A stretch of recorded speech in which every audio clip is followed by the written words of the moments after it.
जय हिंद दोस्तों, मैं Rajesh YouTube channel math with Rajesh Indian 360 में आप सबका फिर से स्वागत करता हूं। कैसे हैं आप सभी? उम्मीद है आप सब ठीक होंगे, है ना भाई। आज हम फिर से 28/9/2018 शिफ्ट 3 का पेपर आज से फिर से कंटिन्यू करते। कुछ क्वेश्चन मैंने आपको पहले करा दिए, ठीक है। हाँ, तो मैं आज का पहला क्वेश्चन आपके सामने लेके आ रहा हूँ, ठीक है बेटा। और इससे पहले आप एक चीज़ भाई थोड़ा सा आप ध्यान रखें इस चीज़ का कि आप वीडियो को स्किप ना किया करें, वीडियो पूरी देखें, ठीक है। मैं आपको एक एक करके आसपास की चीज़ें बताता चल रहा हूँ, क्लियर है ना। तो सारी चीज़ें कवर होती चली जाएंगी और हमें क्या है, केवल पढ़ना है। क्या करना है? पढ़ना है, फालतू की बातों पर ध्यान नहीं देना है, सही है नहीं है। हाँ कि भाई कैसा पढ़ा रहे हैं, क्या कर रहे हैं, क्या नहीं है। आपको केवल यहाँ पे पढ़ाई से मतलब है और किसी से कोई मतलब नहीं है, ठीक है। तो मैं आपका पेपर शुरू कराता हूँ, है ना। तो हम 38 क्वेश्चन तक कर लिए थे कल, है ना। हाँ, लास्ट क्वेश्चन अपना कौन सा था? हाइट एंड डिस्टेंस का क्वेश्चन था, ठीक है। तो ये हमारा तीसरी शिफ्ट का क्वेश्चन है और तीसरी शिफ्ट का अब मैं क्वेश्चन करा रहा हूँ 39, ठीक है। हाँ, आपको बेटा एक दूसरी बात ये है कि कल आपने एक बच्चे ने लिखा भाई गुरुजी PDF नहीं मिली हमें, कहाँ पे है भाई? आप जैसे वीडियो के जस्ट नीचे है ना, जो हमारे वीडियो शुरू होता है, आप जब YouTube पर वीडियो देखते हो तो उसके जस्ट नीचे डिस्क्रिप्शन मिलेगा, एक ऐसा एरो का साइन सा मिलेगा, ठीक है ना। जस्ट नीचे ऐसा एरो का साइन मिलेगा। यहाँ हमारी वीडियो चलती रहेगी यहाँ पे, ठीक है। तो वीडियो के जस्ट नीचे यहाँ पे ऐसा एक एरो का साइन मिलेगा, उस एरो के साइन पर आप क्लिक करोगे तो डिस्क्रिप्शन खुल जाएगा, वहाँ पर एक लिंक मिल जाएगा आपको, ठीक है ना। तो उस लिंक पर क्लिक करोगे तो आपको PDF फाइल मिल जाएगी भाई, सही है नहीं है, ठीक है ना। हाँ, और आप अगर PDF फाइल नहीं मिलती तो आप एक बार, मैं आपको व्हाट्सएप पे भी लिंक दे दूंगा, ठीक है ना। ग्रुप में भी लिंक डाल दूंगा, टेलीग्राम चैनल पे भी लिंक डाल दिया मैंने पहले, ठीक है ना। वैसे तो मैंने टेलीग्राम चैनल पर उस पर व्हाट्सएप पर भी मैंने क्या है, ग्रुप में लिंक डाल रखा है, क्लियर है नहीं। आप वहाँ पे भी उस लिंक से भी वहाँ पे भी खोल सकते हो, क्लियर है नहीं है, ठीक है। हाँ, तो बाकी मैं दोबारा डाल दूंगा अगर दिक्कत आ रही है तो, है ना। एक बार आप मुझे दोबारा बताना, अगर नहीं मिला है तो कमेंट्स करके एक बार बताना कि भाई गुरुजी अब भी हमें नहीं प्राप्त हुआ। तो फिर मैं आपको क्या करूँगा, पर्सनली या तो टेलीग्राम पे लिंक दे दूँगा, टेलीग्राम पे दे दूंगा या फिर आपके व्हाट्सएप पर दे दूंगा, ठीक है नहीं है। हाँ, तो आप थोड़ा सा एक बार दोबारा बता देना बेटा। हाँ, जिसको प्रॉब्लम हो है ना, एक बार आप कमेंट्स कर देना, है ना। मैं आपको पर्सनली वो लिंक दे दूंगा, ठीक है। हाँ, बाकी आप टेलीग्राम चैनल को भी ज्वाइन कर सकते हैं, है ना, उसी नाम से जिस नाम से अपना क्या है यूट्यूब चैनल है, क्लियर है नहीं है, मैथ विद राजेश इंडियन 360, ठीक है ना। इसी नाम से टेलीग्राम चैनल है, वहाँ पे भी ज्वाइन हो जाइए चाहे आप। वहाँ पे मैं वीडियो को वहाँ पे भी शेयर करते हैं हम, ठीक है ना। और वहाँ पे आपको लिंक भी मिल जाएगा, लिंक मैं दोबारा डाल दूंगा, नहीं भी मिला है तो बाकी ग्रुप में मैंने लिंक डाल दिया हुआ, डाला हुआ है, फिर भी दोबारा डाल दूंगा। किसी को प्रॉब्लम आती है तो आप एक बार कमेंट्स जैसे सुने किया है भाई कि गुरुजी हमें नहीं मिला PDF, ऐसे आप भी कमेंट्स करना अगर किसी को दिक्कत आ रही है तो, ठीक है। क्योंकि हमें क्वेश्चन नहीं लिखा पा रहे हैं तो उस चीज़ का आप ध्यान रखें, ठीक है ना। हाँ, या तो आप बुक ले आएँ, ठीक है ना। बुक नहीं तो आप PDF मैंने आपको डाल ही दिए, वो देख लें, है ना। जब तक वो कंप्लीट नहीं होती दूसरे मैं लिंक दोबारा डाल दूंगा, क्लियर है। हाँ भाई, करते हैं देखो।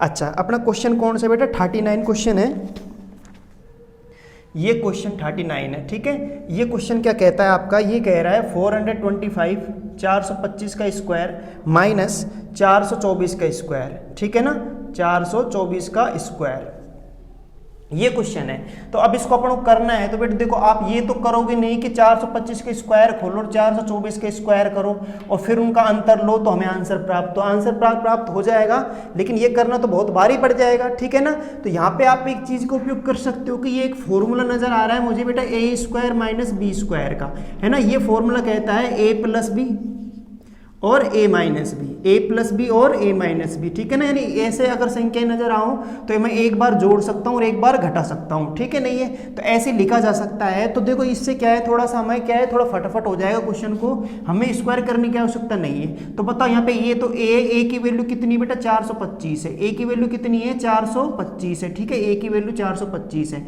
और B की वैल्यू कितनी है बताओ? यहाँ पे B की वैल्यू कितनी है? 424 है। यहाँ तक समझ में आया क्या? ठीक है, तो मैं यहीं पे रख देता हूँ A² माइनस B² का formula A plus B A minus B. तो A का मान बोलो 425 प्लस B का मान कितना है? 424। ये तो A प्लस बी हो गया। अब A माइनस बी कर देते हैं, 425 माइनस 424, ठीक है क्या, 425 में से 424 गया, एक ही तो बचेगा, एक ही तो बचेगा। और इनको जोड़ लेते, 5 और 4 9, 2 2 4, 4 4 8, और इसको मैं गुणा करूंगा तो 849 तो आना है। ठीक है ना, यही हमारा आंसर है। बोलो बेटा कोई दिक्कत है तो? ठीक है ना, बहुत नॉर्मल सा क्वेश्चन था, कोई दिक्कत है नहीं बेटा। फॉर्मूले आप थोड़ा बहुत याद रख लेना है ना, और ये देख लेना कि आपको करना क्या है।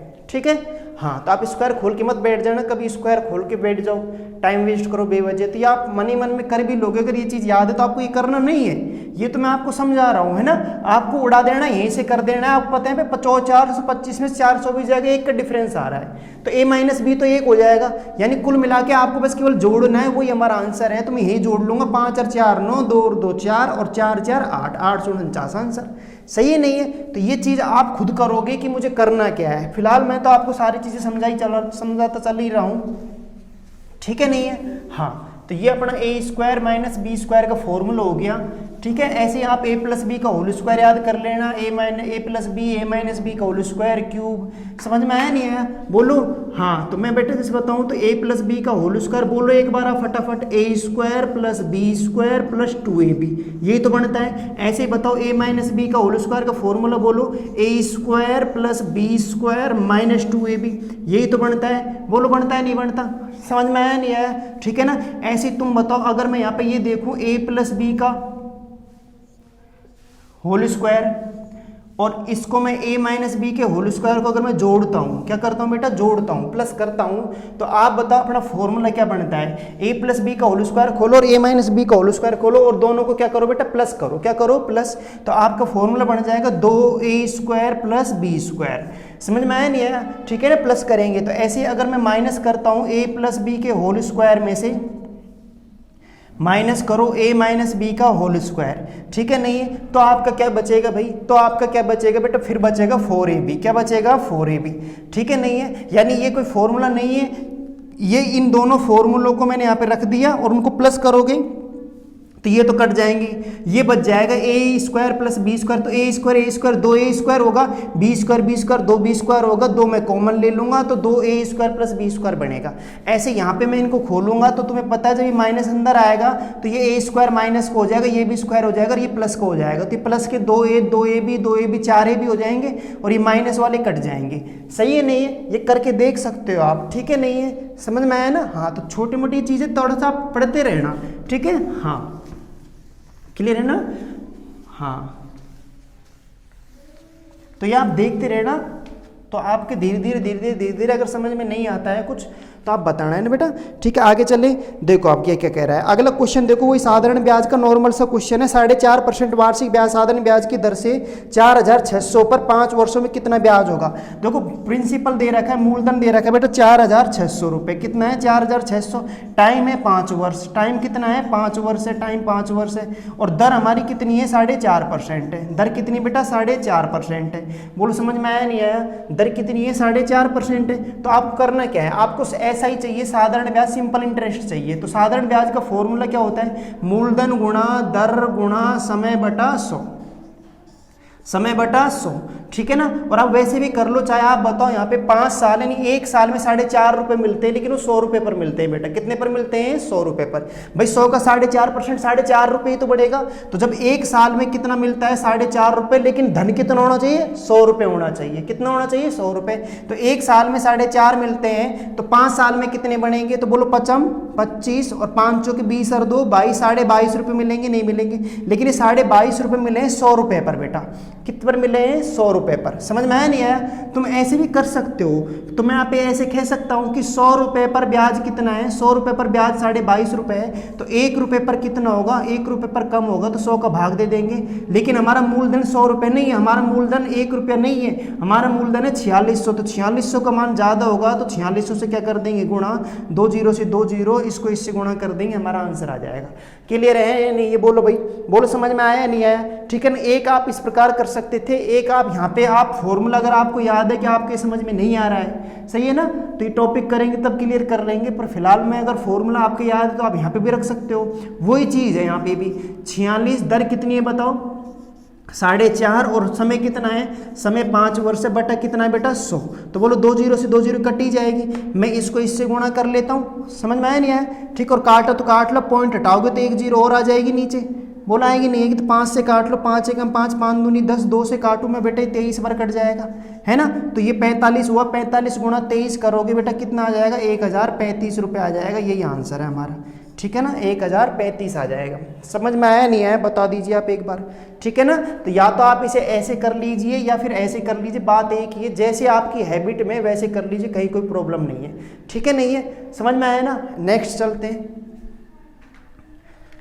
ठीक है, नेक्स्ट चलते हैं बेटा, है ना। आप स्क्रीनशॉट ले लिए करें अगर आपको, और पेन को भी लेके बैठे भाई साथ साथ, है ना, आप करते रहे ना भाई सवालों को, है ना, ठीक है। मैं आपको एक एक सवाल पूरे बेहतर तरीके से बता रहा हूँ, ठीक है। हाँ, आपके लिए अलग से समय निकाल के आपके सामने मैं आ रहा हूँ, ठीक है ना। तो आप इसका उपयोग ज़रूर करें, ठीक है। और आप है ना बेटा वीडियो को ज़्यादा से ज़्यादा शेयर कर दिया करो, है ना। हाँ, नेक्स्ट देखो। अच्छा, इस क्वेश्चन को देखना बेटा, एक मिनट। ये हमारा ट्रिग्नोमेट्री का क्वेश्चन आ गया। ये कह रहा है कोसेक ए बराबर 2, सही है नहीं है, ठीक है। और सेक बी बराबर √2, कितना है, √2, ठीक है। तो a प्लस बी का मान बताना है, a प्लस बी का मान, ये क्वेश्चन है बेटा, ना, ठीक है। तो अब इसे कुछ भी नहीं करना, आपको कुछ नहीं करना, आप एक चीज़ बता दीजिए, सारनी तो हमें याद होगी, नहीं होगी तो कर लेना, नहीं करोगे तो बना लेना भाई, है ना। तो आप बताओ यहाँ पे ये a है, आप बताओ दो वैल्यू कोसेक की सारणी में, कोसेक वाली लाइन में ये देखो कि 2 किसका मान होता है, तो बेटा 2 किसका मान होता है, 30 डिग्री का। किसका होता है, 30 डिग्री का। यानी मैं कह सकता हूँ कि a की वैल्यू कितनी है, 30 डिग्री है, क्योंकि कोसेक 30 डिग्री है, उसकी वैल्यू 2 होती है, क्या होती है, 2, ठीक है ना। तो यहाँ पे क्या आना चाहिए, 30 आना चाहिए। ऐसे ही बताओ √2 कब आता है सेक वाली लाइन में, जब सेक का मान 45 डिग्री हो, सेक 45 डिग्री की वैल्यू √2 होती है, यानी बी की वैल्यू कितनी है, 45 है। तो मैं यहाँ पे रखूँ a की वैल्यू 30, बी की वैल्यू कितनी, 45, और 30 और 45 कितना हो गया, 75 डिग्री। कितना हो गया बेटा, 75 डिग्री। तो यही आंसर है आपका। बोलो नॉर्मल सा क्वेश्चन नहीं है क्या, सही है ना, सारणी बेस पर ही क्वेश्चन है, कोई अलग क्वेश्चन नहीं है कि जो आपको कहीं पे कोई दिक्कत आए। आगे चले, बोलो भाई, ठीक है, आगे चलते हैं नेक्स्ट क्वेश्चन, ठीक है। तो नॉर्मल सा क्वेश्चन था, इसमें बताने लायक कुछ है नहीं बेटा, ना। हाँ, और अगर समझ में नहीं है बेटा वीडियो पीछे करके देख लेना एक आप, है ना, ठीक है, ज़्यादा जल्दी तो नहीं कर रहे, है ना। नेक्स्ट देखो, ये भी एक नॉर्मल सा क्वेश्चन ही आया है ना, ठीक है। हाँ, प्रॉफिट एंड लॉस का देखो, आप कह रहा है 144 रेडियो को बेचने पर, 144 रेडियो को बेचने पर, है ना, 144 रेडियो मैंने बेच दिए भाई, मतलब विक्रय मूल्य कितना हो गया, 144, सही है नहीं है, ठीक है भाई। मैं यहाँ लिखता हूँ बेटा, ना, विक्रय मूल्य कितना हो गया हमारा, सेलिंग प्राइस कितना हो गया, एसपी कितना हो गया, सेलिंग प्राइस कितना हो गया, 144 हो गया, कितना हो गया, 144, ठीक है भाई, ये हो गया। 144 रेडियो को बेचने पर एक दुकानदार को 96 रेडियो के विक्रय मूल्य के बराबर हानि होती है, 96 रेडियो के विक्रय मूल्य के बराबर हानि होती है। तो देखो, मैं एक चीज मानता हूं कि एक रेडियो 1 रुपए का जा रहा है, तो 144 रेडियो 144 में बिकेंगे, नहीं बिकेंगे, मैं मान के चलता हूं बेटा, ऐसे मान लू, मैं कह दूं, माना एक रेडियो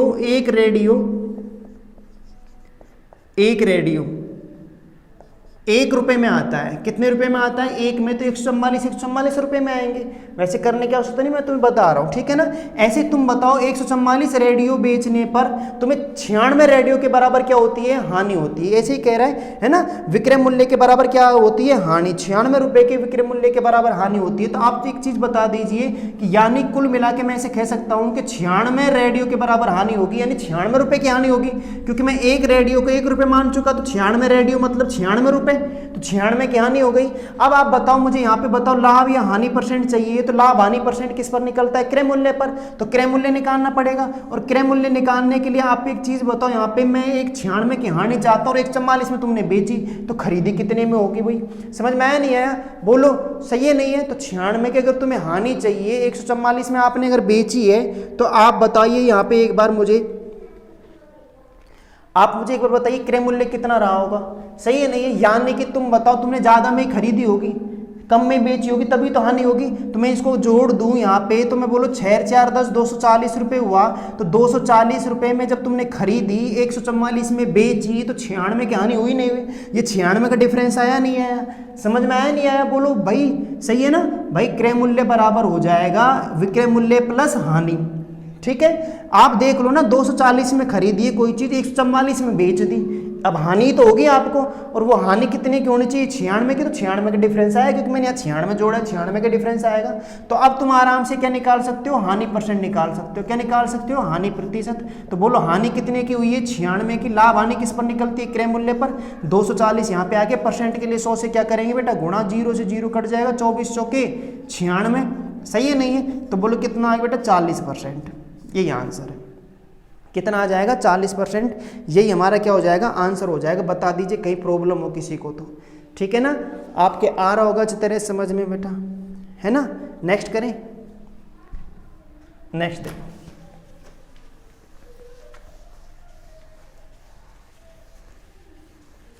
ठीक है। नेक्स्ट क्वेश्चन पढ़ो तो भाई। नेक्स्ट क्वेश्चन ये कह रहा है आपको, नेक्स्ट क्वेश्चन क्या कह रहा है, आप बेटे ये बोर्ड मास के रूल पे आधारित हो गया, 250 भाग, है ना, 43 क्वेश्चन, 4300 क्वेश्चन कर रहे हैं हम, है ना। हाँ, भाग बड़ा ब्रैकेट -5 प्लस -5 ऑफ 63, यह मंजिला ब्रैकेट है बेटा ना, ये डिवाइड छोटा ब्रैकेट -28 डिवाइड -4, ठीक है।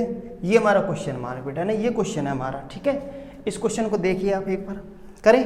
तो बोडोमास के नियम के अनुसार मैं पहले भी बता चुका हूँ, पहले मैं बार बार नहीं लिख रहा उस चीज़ को, ठीक है ना। तो बोडोमास आपने पढ़ा ही होगा, चलो लिख ही देता हूँ मैं फिर। बोडोमास बेटा, बोडोमास, तो पहले ब्रैकेट सोल्व करेंगे। ब्रैकेट में पहले छोटा, फिर मंजिला, और उसके बाद क्या करेंगे, बड़ा। OF मतलब का मतलब गुणा OF। तो पहले ब्रैकेट सोल्व करेंगे, फिर उसके बाद ये का सरल करेंगे, OF को सरल करेंगे। OF के बाद डिवाइड करेंगे, डिवाइड के बाद मल्टीप्लाई। तो पहले ब्रैकेट सोल्व होगा, कुल मिला के ये है। तो बेटा देखो ब्रैकेट देखो पहले, तो ये OF को करने से पहले ये ब्रैकेट सोल्व करना पड़ेगा आपको, ये लैंग्वेज सोल्व करनी पड़ेगी, ठीक है ना। बाकी सबको ऐसे कैसे रख रहा हूँ मैं, कोई छेड़छाड़ नहीं कर रहा। 250 ऐसे कैसे है, भाग है, ठीक है, -5 है, प्लस -5 है, तुम सोल्व कर सकते हो करना चाहो तो, ठीक है ना। फिलहाल अभी थोड़ा सा मैं आपको समझा देता हूँ एक बार, है ना, ठीक है। ये हो गया, देखो ये 63 है, ठीक है ना। सबसे पहले ये छोटा वाला ब्रैकेट सोल्व होगा, तो इसको मैं ऐसे कैसे रख देता हूँ, ठीक है ना। अब आप देखना एक बार ध्यान से बेटा, 4 का भाग देना 28, माइनस से माइनस कैंसिल हो जाएगा, और 4 का भाग देंगे 28, 4 7 28। तो बोलो बेटा 7 नहीं आएगा क्या, बता दीजिए कहीं दिक्कत, तो ब्रैकेट लगाने की आवश्यकता है क्या। माइनस से माइनस कट गया, 7 आया नहीं आया, ये मंजिला ब्रैकेट ये बड़ा, ठीक है। अब बताओ फिर भाग दोगे, 7 नाम 63, बोलो 9 बार चला जाएगा भाग, ठीक है ना। तो यहाँ पे मैं कह सकता हूँ 250 भाग -5 प्लस -5 ऑफ 9, बोलो बचेगा नहीं बचेगा ये, ठीक है ना। यहाँ 7 का भाग दे दिया मैंने, भाग का निशान लग रहा है तो भाग होगा, पहले ब्रैकेट सोल्व कर रहा हूँ मैं, ठीक है। अब OF आ गया, तो देखो बेटा ये प्लस माइनस करने से पहले आपको ये OF सरल करना है, ब्रैकेट सोल्व करना है, OF सरल करना है। तो OF का मतलब होता है गुणा करना, तो आपको करना क्या पड़ेगा, 250 तो यहाँ पे है ही, भाग है, -5 है, प्लस, तो पहले ऑफ के अगल बगल में संख्या एक -5 है, एक 9 है, तो 9 पंजे 45, तो किसके 45, -45, समझ में आया नहीं आया, -45 आ गया, ठीक है ना भाई। गुणा कर दिया ना, और ये माइनस है, प्लस है, प्लस माइनस माइनस, 9 पंजे 45, तो -45 है, ये -5 है, मैं इनको जोड़ूंगा तो माइनस के 50 आएंगे, और -50 ये आ गया, -50 का भाग इसमें दोगे, तो तुम बताओ 50 का भाग देना है, 250 में कितने का भाग देना है, 250 में कितने का भाग देना है, -50 का, 0 से 0 पचम 25, तो माइनस तो आएगा ही आएगा, तो -5 अपना आंसर हो गया। बताओ कोई प्रॉब्लम हो किसी को तो, ठीक है ना, बोलो भाई, ठीक है। अगर आपकी समझ में नहीं आया तो एक बार बेटा वीडियो को पीछे करके मैंने क्या क्या कहा है आप एक बार दोबारा उसको रिपीट करना, ठीक है ना। बाकी मैंने आपको सब कुछ बता दिया है, स्क्रीनशॉट ले लीजिए आप, बाकी पेन कॉपी उठा के आप खुद करने की कोशिश कीजिए, ठीक है। हाँ, तो एक एक चीज़ मैं आपको बताता चल ही रहा हूँ, सही है क्या, बोलो बेटा कोई दिक्कत है तो, ठीक है। आगे चले, नेक्स्ट देखते हैं।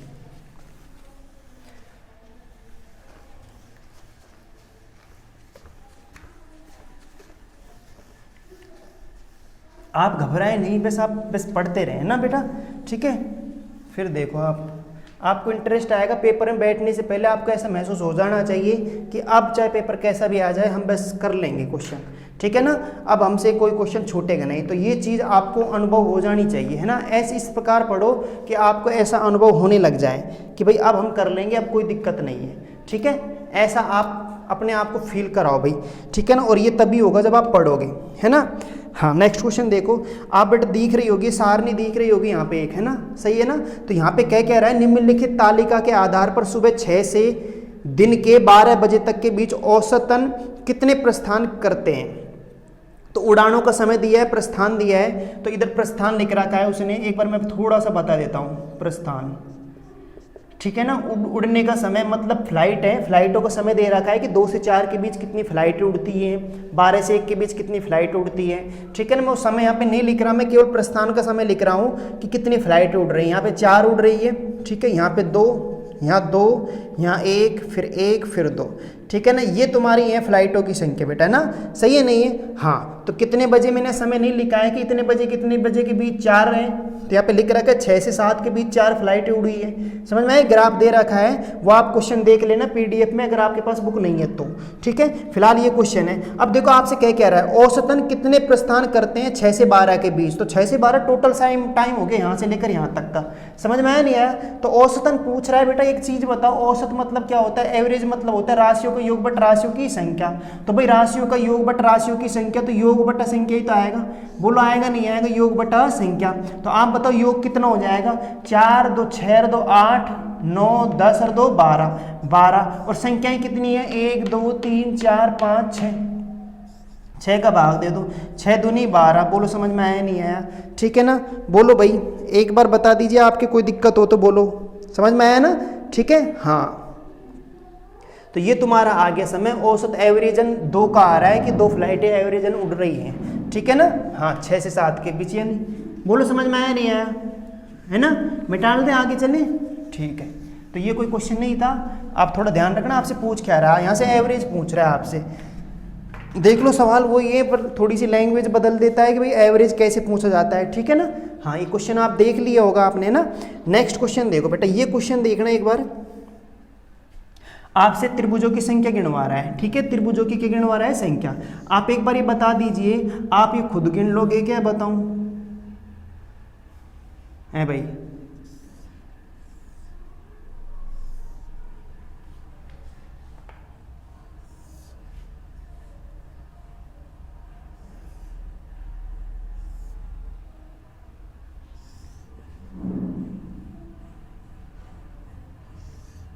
चलो बता ही देता हूँ, ठीक है। हाँ, थोड़ा सा आप देख लेना बेटे। ये तुम्हारा त्रिभुज हो गया, समझ में आया नहीं आया। ये डायग्राम बना हुआ है आपके, ठीक है ना। ये हमारा क्वेश्चन है 45, ठीक है। अब इसमें बताना है कि ट्रायंगल कितने, त्रिभुज कितने बनेंगे, ये हमें बताना है, ये कैलकुलेट करना है।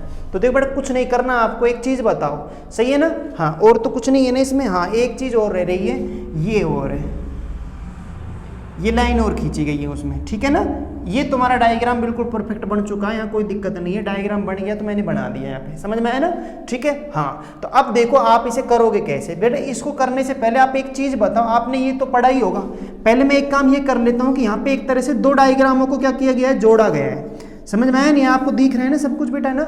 2 डायग्रामों को जोड़ा गया है। कितने डायग्रामों को जोड़ा गया बेटा, 2 को, ठीक है ना। बोलो सही है नहीं है भाई। मैं आपसे ये कह रहा हूँ, यहाँ पे आपको 2 डायग्रामों को जोड़ा गया है ना। 2 डायग्रामों को क्या किया गया बेटा, जोड़ा गया है। ये लो भाई, अब जोड़ा गया है तो करो भाई, कैसे करेंगे। देखो मैं यहाँ पे ट्रायंगल निकालना है, त्रिभुज निकालना है, एक ये लाइन मिला देते हैं। देखो त्रिभुज गिनते हैं बेटा, यहाँ पे कोई जुगाड़ पानी नहीं लगेगा, आपको त्रिभुज गिनने पड़ेंगे। समझ में आया नहीं आया, कभी सोच रहे हो कुछ लग जाएगा।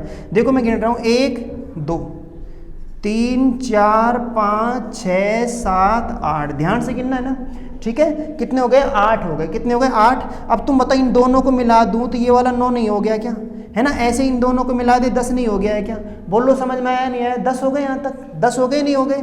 अब एक चीज देखना, आप बताओ ये वाला डायग्राम, बोलो ये 11, ये बोलो 11, ठीक है। और एक इधर की तरफ आ जाइए 12, ये तो नहीं गिने ना मैंने अभी, 12 हो गए। और इस पूरे को मिलाऊं तो, पूरे को दोनों को, इसको और इसको मिलाऊं तो पूरा 13 हो गया। हो गया, तो ये काउंट हो गया, यहाँ तक 13 हो गया। अब मैं इसको लेके लेता हूँ, ये बोलो बेटा 14 हो गया, ये 15 हो गया, ठीक है इधर, और इन दोनों को मिलाएं तो 16। कितने हो गए? 16। ये चीज समझ में आई नहीं आई?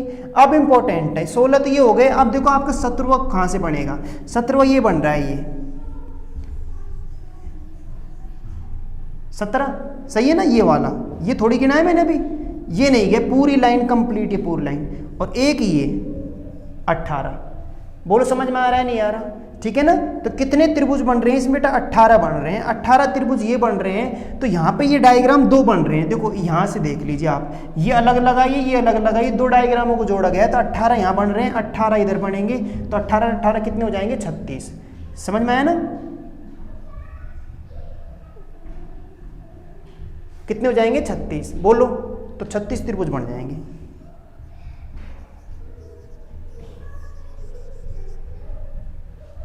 सही है बेटा? बोलो कोई दिक्कत है तो? हाँ,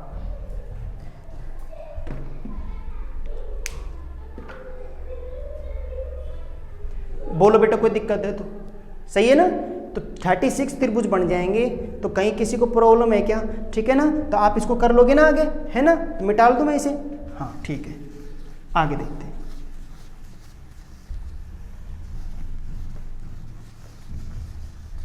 आप ना वीडियो पीछे करके एक बार फिर भी देख लेना ना, नहीं आया तो कैसे काउंट किए हमने, ये काउंट करने पड़ेंगे ना बेटा, इसमें कुछ और कुछ कर नहीं सकते हम।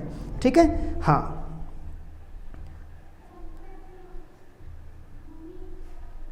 नेक्स्ट देखिए, नेक्स्ट क्वेश्चन है 42 सेंटीमीटर व्यास की ठोस धातु के गोले को पिघलाया जाता है और एक तार बनाया जाता है जिसका व्यास 7 mm है। कितना mm है? 7 mm है। तो तार की लंबाई ज्ञात करनी है। आप एक बात बताओ बेटा, तार की लंबाई ज्ञात करनी है। देखो आपको दे क्या कह रखा है, एक गोला है तो गोले का व्यास दे रखा है। गोले का क्या दे रखा है? व्यास। गोले का व्यास दे रखा है। गोले का व्यास कितना है? बोलो 42 सेंटीमीटर में है। किस में है? सेंटीमीटर में। तो बोलो मैं त्रिज्या निकाल सकता हूँ। त्रिज्या होगी 42/2। त्रिज्या क्या होती है? व्यास की आधी होती है। त्रिज्या क्या होती है? व्यास की आधी। तो बोलो 21 सेंटीमीटर आएगा, नहीं आएगा? सही है ना? बोलो हाँ ठीक है भाई। एक चीज तो ये हो गई। और अब तुम्हें तार बनाना है तो तार बेलन की तरह होगा। किसकी तरह होगा बेटा? बेलन की तरह। तो मैं कह सकता हूं तार का व्यास, तार का व्यास, तार, ठीक है, जिसे बेलन की तरह होगा। किसकी तरह होगा? बेलन की तरह। तो बेलन का व्यास निकाल सकते हैं। बेलन का व्यास में दे रखा है आपको सवाल में कि बेलन का व्यास कितना है। तो बेलन का व्यास है बेटा कितना है बताओ? बेलन का व्यास कितना है? 7 mm। कितना है? 7 mm। बोलो समझ में आया नहीं आया? 7 mm बेलन का व्यास है। अगर बताओ बेलन का व्यास 7 mm है तो त्रिज्या बता सकते हो मुझे? 7/2 mm। 7/2 mm हो जाएगी। ठीक है ना? सही है नहीं है? अब बेटा एक बार ऑप्शन देख लीजिए, ऑप्शन किस में चाह रहा है? ऑप्शन आपको एम में चाह रहा है, मीटर में चाह रहा है, सेंटीमीटर में। देखो 2 ऑप्शन मीटर में दे रखे हैं, 2 सेंटीमीटर में दे रखे हैं। ठीक है, तो फिलहाल मैं इसे मीटर में चेंज कर लूँ क्या? सेंटीमीटर में चेंज कर लो चाहे, है ना, बाद में मीटर में कर लेना, कैसे ही कर लो आप, कोई दिक्कत नहीं है। ठीक है, तो मैं अगर मीटर में चेंज करूं तो आप बताओ, 1 मीटर में 100 सेंटीमीटर होते हैं, तो मैं इसे मीटर में चेंज करूं तो 21/100 लिख सकता हूं। 21/100, 21/100। ठीक है ना, मीटर में चेंज कर लेता हूं मैं इसे। और इसको देखो मीटर में चेंज करो तो बेटा 1 mm बराबर कितना होता है? 10 सेंटीमीटर होता है। कितना होता है? 10। तो 7/2 है। इसको अगर मैं यहाँ पे किस में मीटर में चेंज करूँ तो पहले सेंटीमीटर में चेंज कर लेता हूँ 10 का भाग देके, और सेंटीमीटर को मीटर में चेंज करता हूँ तो फिर 100 का भाग दे लेता हूँ, तो ये मीटर में चेंज हो गया। ठीक है ना, तो ये आपकी रेडियस हो गई। क्या हो गई? रेडियस। अब आपको करना क्या है, आप एक चीज़ बता दीजिए मुझे कि गोले का मैं अगर आयतन निकाल लूँ, क्योंकि गोले के आयतन से ही क्या बनाया गया? तार की लंबाई। भाई गोले को पिघला कर ही तार बनाया गया है। तो एक चीज़ बताओ, जो पदार्थ यहाँ लगाया गोले में वही तार में लगा है। सही है नहीं? और किसी चीज़ को पिघलाकर कोई नई चीज़ बनाई जाती है, कोई नई चीज़ बनाई जाती है तो आयतन निकलता है। क्या निकलता है? आयतन बेटा। क्या निकलता है? आयतन। तो मैं आराम से कह सकता हूँ गोले का आयतन बराबर होगा तार के आयतन के। बोलो समझ में आया नहीं है? ठीक है ना, तो मैं यहाँ पे आराम से कह सकता हूँ मुझे चाहिए तार की, क्या चाहिए? तार का क्या चाहिए? तार का मुझे क्या चाहिए भाई? तार की हाइट चाहिए, है ना? समझ में आया नहीं? तार की लंबाई निकालनी है। तो आप बताओ, मैं कह सकता हूं तार की लंबाई, सॉरी तार का आयतन, तार का आयतन, तार का आयतन बराबर होगा गोले के आयतन के, बराबर होगा गोले के आयतन के। बोलो समझ में आया नहीं आया? तो तार का आयतन का फॉर्मूला बोलो बेटा क्या होता है, पाई आर स्क्वायर एच, यानी तार बेलन की तरह होगा। बेटा मैं ध्यान रखना मैंने क्या कहा है, तार बेलन की तरह होगा। किस तरह होगा, बेलन की तरह। तो बेलन का आयतन का formula pi R square H, और गोले का बोलो क्या होता है 4/3 pi R cube, 4/3 pi R cube. तो पाई से पाई तो कट ही जाएगा, बोलो कटेगा नहीं कटेगा, क्योंकि पाई तो कांस्टेंट राशि है तो कट ही जाएगा। तो आर का मान देख लो यहाँ पे, तार का आर का मान ये है 7/2 गुणा 1000, 2 गुणा 1000, 1000 ये है ना, सही है ना। स्क्वायर लग रहा है, क्या लग रहा है, स्क्वायर लग रहा है। तो बोलो स्क्वायर लग रहा है तो तुम यहाँ से करोगे, मैं स्क्वायर लगा ही देता हूँ, ठीक है ना। स्क्वायर लगा दिया, और ये 4/3 है यहाँ पे, पाई तो कट ही गया। आर का मान यहाँ पे देखो 21 बटा कितना है, 21 बटा कितना है 100 है। इसका क्या करना है, होल क्यूब करना है। बोलो क्या करना है, होल क्यूब, ठीक है ना। अब इसे अब सरल कर लेते हैं, क्या कर लेते हैं, सरल। देखो मैं यहाँ कर रहा हूँ बेटा, जगह थोड़ी कम है ना, ठीक है ना। और एच यहाँ पे है, ये एच है, ये एच यहाँ पे मैंने लिख ही दिया, समझ में आया ना। अब कर लो आप, बोलो बेटा 7 का वर्ग बोलो कितना हो गया बेटा, 49 हो गया, 49 हो गया। 2 का वर्ग कितना हो गया, 4 हो गया, 4 गुणा, और ये 3 जीरो की कितनी जीरो हो जाएंगी, 6। बोलो होंगी नहीं होंगी, स्क्वायर लग रहा है ना, तो डबल हो जाएंगी ना, 0 6 हो जाएंगी, कितनी हो जाएंगी 6, ठीक है। ये तो ये आ गया।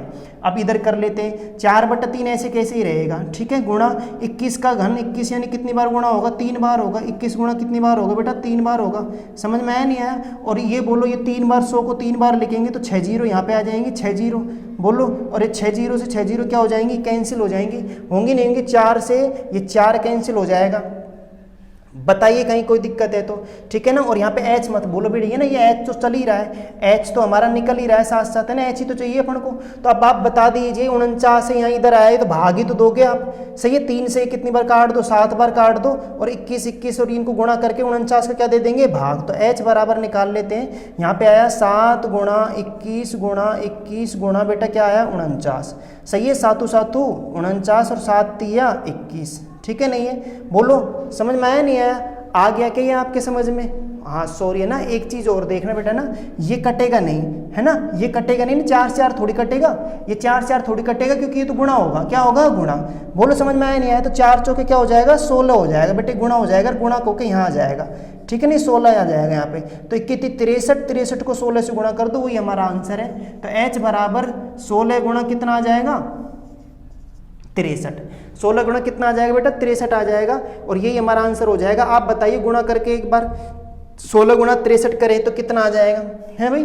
तो 16 गुणा 63 करेंगे तो 1008 आ जाएगा, है ना, 1008, सही है। 16 तिया 48 8, बोलो 4 16 चौके 16 पंजे 16 6 96 4 100 हो जाएगा। तो ये हो जाएगा आपका 1008 मीटर। तो 1008 मीटर आपकी क्या हो जाएगी, हाइट हो जाएगी। नहीं आया समझ में? थोड़ा बड़ा बड़ा कैलकुलेशन लग रहा है क्या आपको, सही है ना, थोड़ा सा आपको एक करना पड़ेगा, है ना, सही है नहीं है, बोलो ठीक है। हाँ बेटे थोड़ा सा करना पड़ेगा आपको, ठीक है ना। थोड़ा गिच पिच हो गया होगा, यहाँ पे जगह नहीं बोर्ड के पास, इसलिए जगह नहीं मिली, इसलिए थोड़ा सा सिस्टम खराब हो गया। बाकी आप कर लोगे क्या, ठीक है। हाँ तो मैं यहाँ पे कह रहा हूँ, व्यास है तो त्रिज्या यहाँ पे कितनी हो जाएगी, 21 सेंटीमीटर, है ना। आधी कर देंगे, मीटर में चेंज करेंगे, 100 का भाग दे देंगे। ऐसे 7 mm यहाँ व्यास है, त्रिज्या 7/2 हो जाएगी। मैं इसे मीटर में चेंज करूंगा तो पहले सेंटीमीटर में चेंज करूंगा, 10 का भाग देके, फिर 100 का भाग देके मीटर में चेंज कर लिया। तो ये तो त्रिज्याएं हो जाएंगी, क्या हो जाएंगी, त्रिज्या, ठीक है ना। हाँ और त्रिज्याएं हो जाएंगी तो आप बताओ कि क्या, कि गोले को पिघला कर ही क्या बनाया गया है, तार बनाया गया है। बेन बेलनाकार आकृति दी गई है, तो जो मटेरियल गोले में लगा था वही तार में लगा है। तो मैंने कह दिया तार का आयतन बराबर होगा गोले के आयतन के, आयतन बराबर होगा क्योंकि दोनों में मटेरियल सेम लगा है। समझ में आया नहीं आया, बोलो ठीक है ना। तो मैंने आयतन बराबर कर दिया। और बताइए आप यहाँ पे बेलन का आयतन का फॉर्मूला होता है पाई आर स्क्वायर एच, क्या होता है बेटा, पाई आर स्क्वायर एच। और गोले का आयतन का फॉर्मूला क्या होता है, 4/3 पाई आर क्यूब, ठीक है ना। आर की वैल्यू रख दी, कैलकुलेशन आप कर ही लोगे आराम से, ठीक है ना। तो वो अपना आंसर आ जाएगा। क्लियर है क्या, ठीक है। हाँ नेक्स्ट देखते हैं, नेक्स्ट क्वेश्चन देखो आप, है ना, ठीक है।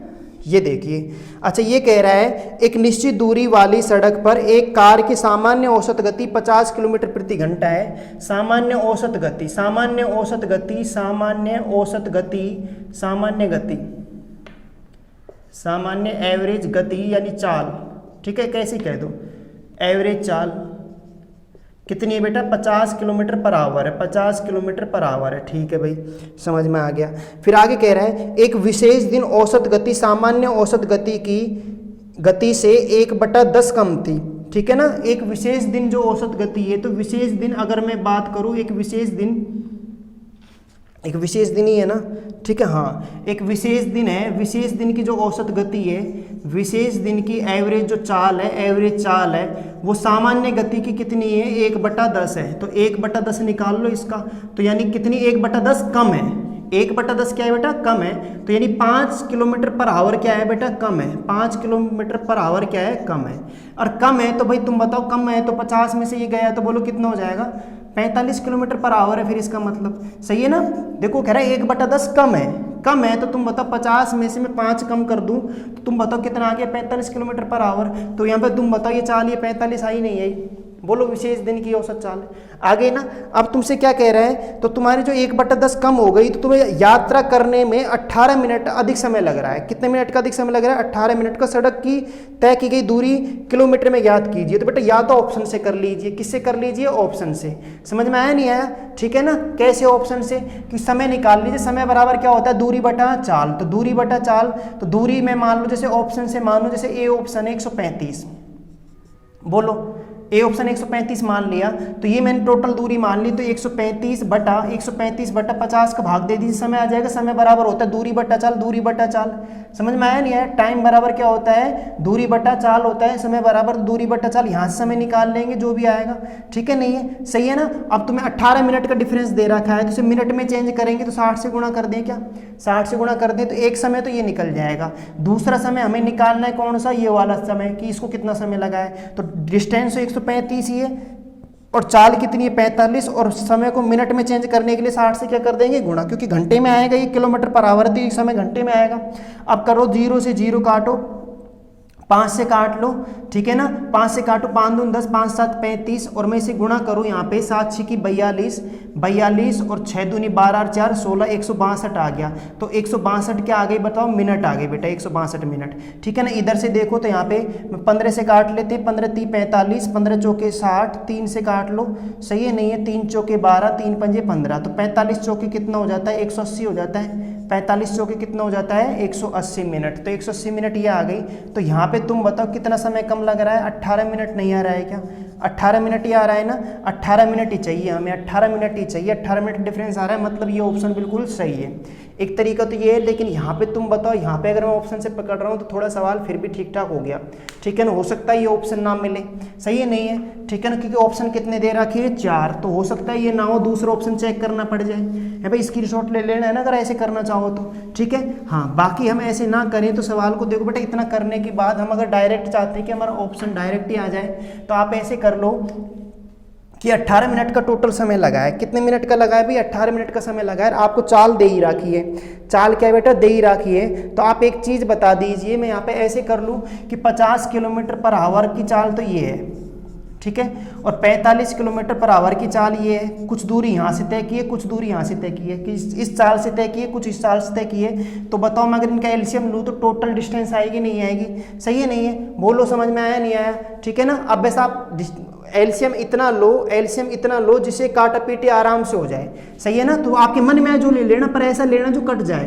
तो मैं बेटा अगर लूँ तो एलसीएम 450 ले लूँ, कितना ले लूँ, देखो 5 का भाग यहाँ चला जाएगा 45 में, जाएगा नहीं जाएगा, और 50 का देना है तो 0 और लगा दो, 450। तो एलसीएम कितना आ जाएगा, 450 आ जाएगा। कितना आ जाएगा, 450। तो ये बेटा मैं मानूंगा कि मेरी कुल दूरी टोटल डिस्टेंस है जो कितनी है, 450, जो एलसीएम आई है, ठीक है ना, सही है नहीं है, बोलो। तो अगर मैं समय निकालूँ तो बताओ, यहाँ 1 घंटे में तय की दूरी निकालूंगा, तो इसमें टोटल दूरी में इसका भाग दे दूँ मैं 50 का, तो बोलो 5 नाम 45, 9 लगेंगे, और यहाँ 45 दिए 10 लगेंगे, कितना लगेंगे, 10। तो यानी 1 घंटा ज़्यादा लग रहा है यहाँ पे, 1 घंटा क्या लग रहा है, ज़्यादा। अब 1 घंटा ज़्यादा लग रहा है, 1 घंटा क्या लग रहा है, ज़्यादा, सही है नहीं है। तो यहाँ से कितने मिनट कम लग रहे हैं, या फिर मैं यहाँ पर 1 घंटा कम लग रहा है, तो यहाँ कितने मिनट कम लग रहे हैं, 18 मिनट कम लग रहे हैं, सही है ना। अब इधर घंटे हैं तो इसे घंटे में चेंज करने के लिए 60 का भाग दे दूँ, ये घंटा हो गया, बोलो तभी तो बराबर आएगा, नहीं आएगा, समझ में आया ना। होवर्स में चेंज कर लिया मैंने सबको। और आप बताओ यहाँ पे तुम्हें कितनी दूरी तय करनी है, 450, तो 450 का 450 से गुणा कर दो, 0 से 0 काट लो, 6 तिया 18 आ गया, सही है नहीं है, और 45 तिया कितना हो गया, 135 हो गया। तो 135 किलोमीटर की टोटल डिस्टेंस आ जाएगी, यही आंसर है हमारा।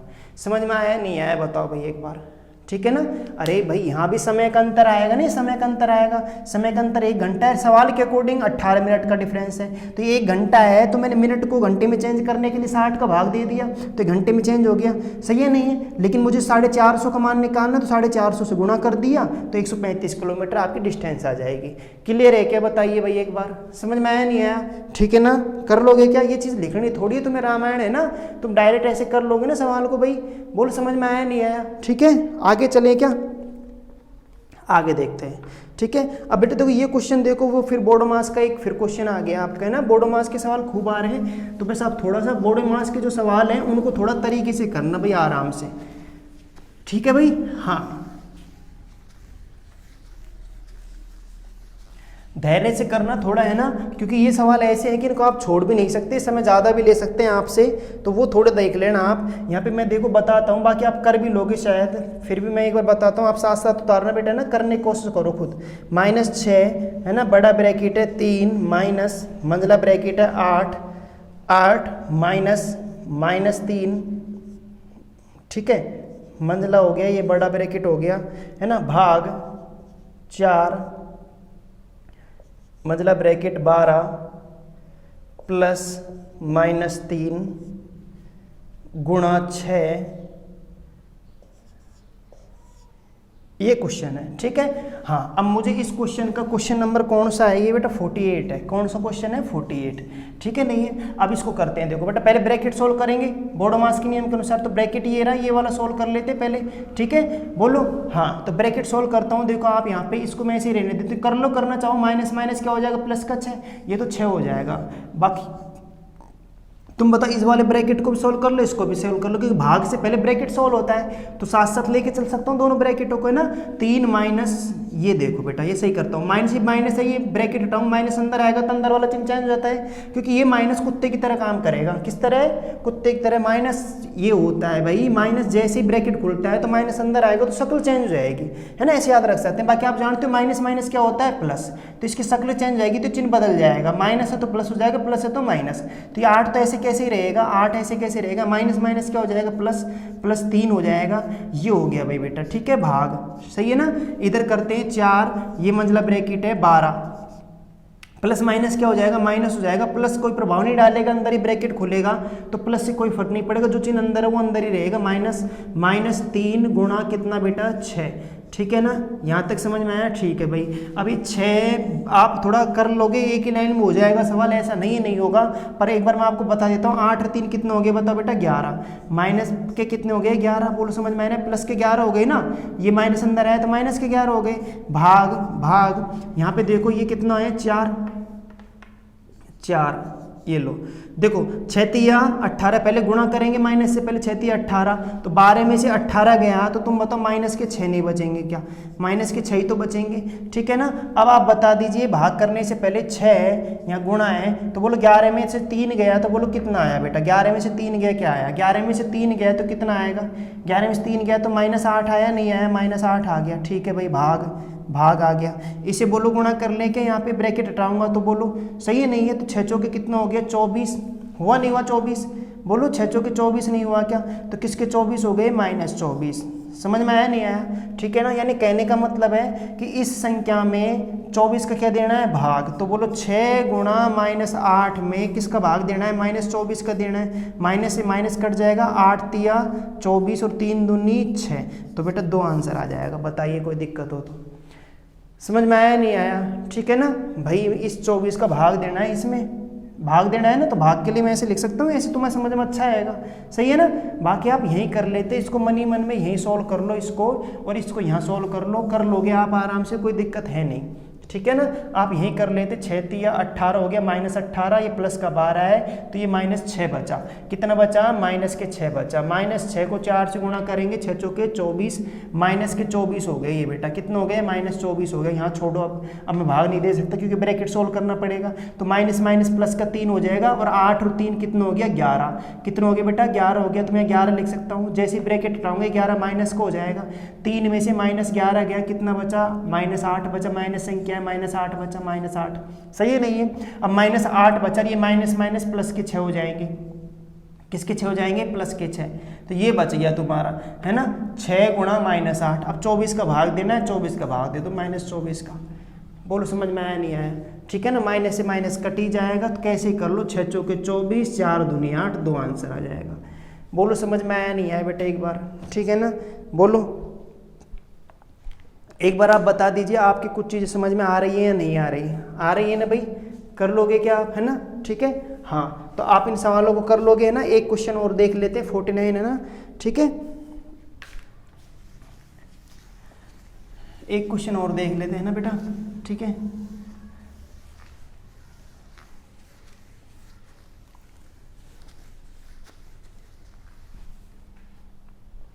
देखो ये 45 45 √45 गुणा √20, समझ में आया नहीं आया?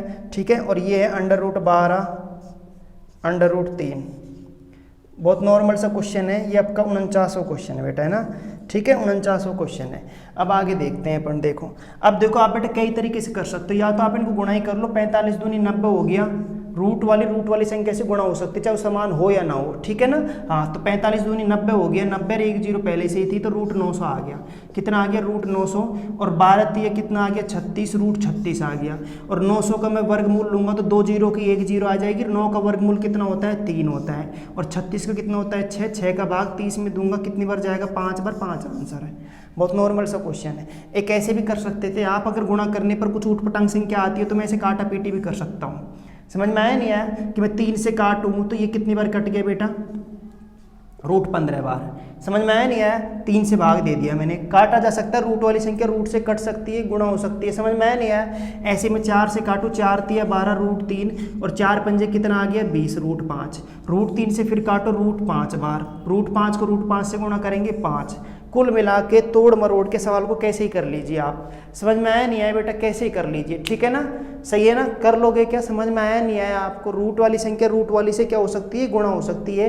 कोई जरूरी नहीं है कि √3 को √3 से ही गुणा किया, समान संख्या होनी चाहिए, कुछ भी हो तो √3 को 2 से भी किया जा सकता है, 3 दूनी 6, √6 आंसर। समझ में आया नहीं आया? ठीक है ना, हाँ, इस चीज़ का ध्यान रखना। ऐसे भाग भी दिया जा सकता है, जैसे √9 है, √9 में √3 का भाग देना है, तो √9 √3 भाग दे तो √3 आंसर। समझ में आया नहीं आया? 3 3 9, क्लियर है क्या? क्लियर है क्या? ये चीज़ समझ में आई नहीं है भैया आपके? आ गई ना, ठीक है, हाँ। और नेक्स्ट क्वेश्चन आपका बेटा किसका है, टाइम एंड वर्क का है, ठीक है, सांद्रा, है ना, सही है। तो बेटा ये टाइम एंड वर्क का जो 50वां क्वेश्चन है, आप एक बार देख लीजिए, सवाल थोड़ा सा बड़ा लग रहा है मुझे, ठीक है। हाँ देखो बेटा, ये सवाल है, क्वेश्चन है, ये क्वेश्चन हो जाएगा, कहीं कोई प्रॉब्लम नहीं है, ठीक है ना। लेकिन अभी थोड़ा सा क्या है, मेरे पास समय नहीं है जो मैं आपको सवाल बताऊं, क्योंकि थोड़ा सा टाइम लगेगा। टाइम मतलब ये नहीं सवाल में लगेगा, मैं तुम्हें इतने बेहतर तरीके से इस सवाल को बताऊंगा, इस सवाल को इतने बेहतर अच्छे तरीके से बताऊंगा, आप कहोगे कि सवाल बुकों में इसका देखना, आप सॉल्यूशन खूब बड़ा बड़ा दे रखा है, और मैं आपको इसको इस तरह बताऊंगा कि आप बड़े आराम से सवाल कर लोगे। सही है नहीं है? आपको टाइम लगेगा ही नहीं, ठीक है। बहुत अच्छी तरीके से समझा दूंगा, जिससे इस प्रकार के सवाल, बेटा ऐसे सवाल एसएससी में भी नहीं आते। समझ में आया नहीं आया? तो आप ग्रुप डी को हल्के में ना लें। समझ में आया नहीं आया? कुछ सवाल अच्छे आते हैं तो कुछ थोड़े नॉर्मल भी आ जाते हैं, वो चीज़ टाइम का एडजस्टमेंट करने का काम किसका है, एग्जामिनर का है, ठीक है ना। तो आप उस चीज़ पर ध्यान कतई ना दें। और एक बात, दूसरी बात आप ये सोच लीजिए कि ये सवाल, भाई देखो, एक तो ये है कि गुरुजी हम छोड़ देंगे इस सवालों, क्या फ़र्क पड़ रहा है बेटा? फ़र्क इसलिए पड़ रहा है क्योंकि नॉर्मलाइजेशन में ये चीज़ आपको क्या है, बोनस पॉइंट देगी, ठीक है ना। अगर आप इस तरह के सवाल, जैसे मान लो 100 बच्चों में से 2 बच्चों ने ये सवाल किया है, 92 98 ने नहीं किया, तो समझ लो आपके नंबर क्या हैं, जो अगर मैं कहूँ क्या नॉर्मलाइजेशन होगा तो आपके नंबर बढ़ने के चांस क्या रहेंगे, ज़्यादा रहेंगे उनके बजाय, ठीक है ना। तो कुछ कारण होते हैं नॉर्मलाइजेशन के, बहुत सारे कारण हैं, उनमें से एक ये भी है, ठीक है ना, कि कौन सा क्वेश्चन कितने बच्चे अटेंड कर रहे हैं। समझ में आ रहा है नहीं आ रहा? ठीक है ना, हाँ। तो ये चीज़ आप थोड़ा ध्यान रखें कि कितने बच्चे इस क्वेश्चन को अटेंड कर रहे हैं, कि एक क्वेश्चन को, जैसे ये क्वेश्चन है और ये क्वेश्चन को 100 में से 90 बच्चे अटेंड कर रहे हैं, 90 बच्चों ने सही कर दिया। समझ में आया नहीं आया? तो 20 का क्या है, नॉर्मलाइजेशन होगा तो इस क्वेश्चन पर आपको नंबर बढ़ेंगे नहीं। समझ में आया? ना के बराबर, क्लियर है नहीं है? और एक क्वेश्चन है कि यही क्वेश्चन है और 90 बच्चों ने नहीं किया, केवल 10 बच्चों ने किया है, 90 ने किया ही नहीं ये क्वेश्चन, तो सीधी सी बात है, ये नॉर्मलाइजेशन होगा तो ये नंबर आपको ज़्यादा देगा। सही है नहीं है, नॉर्मलाइजेशन ही ज़्यादा बढ़ाएगा। क्लियर है नहीं है? तो ये क्वेश्चनों पर प्रभाव पड़ता है। तो आपको ऐसे नहीं नॉर्मल क्वेश्चन ही करने, हार्ड क्वेश्चन छोड़ना है। सही है ना? इस चीज़ का विशेष ध्यान रखें भाई, ठीक है नहीं है? हाँ, तो हमें तो अच्छे क्वेश्चनों पर की भी प्रैक्टिस करनी है। तो बेटा आज का सेशन आपको कैसा लगा, ठीक है ना? सही है, कमेंट्स करके एक बार लिखना। 49 क्वेश्चन हो चुके हैं। कल मैं आपको ये वाला क्वेश्चन बताऊंगा, बहुत अच्छी तरीके से बताऊंगा, आप थोड़ा सा इंतजार कीजिए, ठीक है नहीं है? सही है ना? आप करके देख लेना, है ना? ठीक है। पीडीएफ का लिंक बेटा मैंने आप वीडियो के नीचे पीडीएफ का लिंक, आपको प्रत्येक वीडियो के नीचे पीडीएफ का लिंक मिल जाएगा, कहीं कोई प्रॉब्लम नहीं है। फिर भी नहीं मिलता है तो पर्सनली आप कमेंट कर दो, कमेंट में मैं आपका उसका सॉल्यूशन कर दूंगा, ठीक है ना? या तो आपको पर्सनली मैं आपको लिंक दे दूंगा, या फिर आप टेलीग्राम ज्वाइन कर लीजिए, फिर जो हमारा ग्रुप है उस ग्रुप में मैं एक बार लिंक दोबारा क्या कर दूंगा, सेंड कर दूंगा। समझ में आया नहीं आया? ठीक है ना? सही है। हाँ, तो आपको सेशन कैसा लगा बेटा बताना आप, है ना? बाकी कल से हम फिर से शुरुआत करेंगे, ठीक है? आपको मेरी बातें पसंद आ रही होंगी, आप वीडियो को देखते हो उसके लिए आपको फिर से धन्यवाद, ठीक है? और बेटा आप है ना इन वीडियो को थोड़ा सा शेयर ज़्यादा करें, ठीक है? ज़्यादा से ज़्यादा शेयर करें अपने दोस्तों में या फिर किसी में भी, है ना? ठीक है। और लाइक शेयर सब्सक्राइब कर दिया करें, है भाई? हैं, डेली नहीं कह सकते, खैर सही है। तो बाकी हम कल मिलते बेटा। जय हिंद, है ना? जय हिंद, है ना? ठीक है।